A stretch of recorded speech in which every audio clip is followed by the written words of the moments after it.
जाणीव आपण सगळ्यांनी ठेवावी। काही जण चुका करतात, कचरा अजून टाकतात।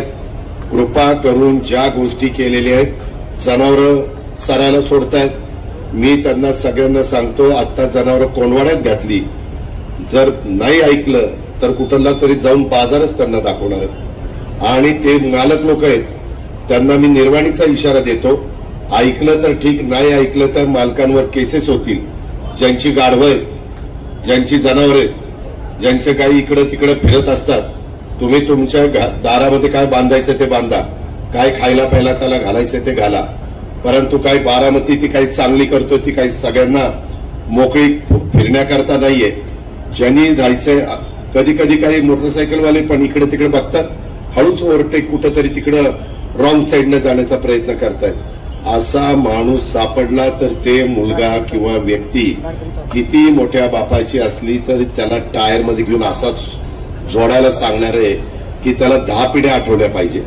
अजिबात नियम कुणी तोडू नका, मग तो अजित पवार असो नाहीतर अजित पवाराचा कुणी आणखीन नातेवाईक असो, सगळ्यांना इथं नियम सारखे आहेत। मी जे करतोय ते आपल्या बारामतीकरांच्या करता करतो, आपल्या सर्वांच्या करता करतोय आणि त्याच्यामुळं अनेक जण प्रतिसाद देत आहेत, अनेक गोष्टी आपल्याला करायच्या, परंतु काही जण त्याच्यातनं काही डोकी लढवण्याचा प्रयत्न करतात, क्लुप्त्या काढण्याचा प्रयत्न करतात। तसा प्रयत्न कुणी करू नये। मी अनेक ठिकाणी झाडं लावलीत, तिथं झाडं पण कुणी येत आहेत, शेरडं करडं किंवा जनावरं खात आहेत, हे पण चालणार नाही।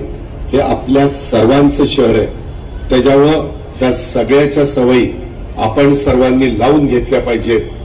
ज्यांना लावता येत नसेल त्याला त्याच्याबद्दलचा त्रास सहन करावा लागेल। आजच सकाळी मला एक जण सापडला होता, जिथं माणसांना बसायला गेले तिथं मर्यादित मोटरसायकल घातली, निवांत मोटरसायकलवर मांडी घालून बसला आणि त्यांच्याशी चर्चा करतोय।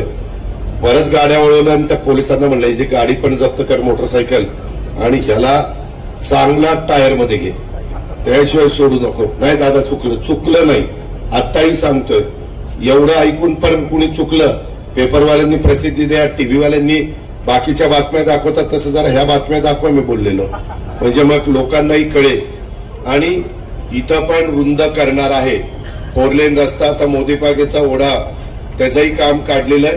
हा 4 पदरी रस्ता करताना पलीकड पण सर्व्हिस रोड घेतोय, तिकडे तर मार्केटच आहे बरचसं, किंवा आपलं सामाजिक न्याय विभागाचं हॉस्टेल आहे आणि ते आर्य जगताप अध्यक्ष होते त्याचं हॉस्टेल, आता त्याचा अध्यक्ष कोण?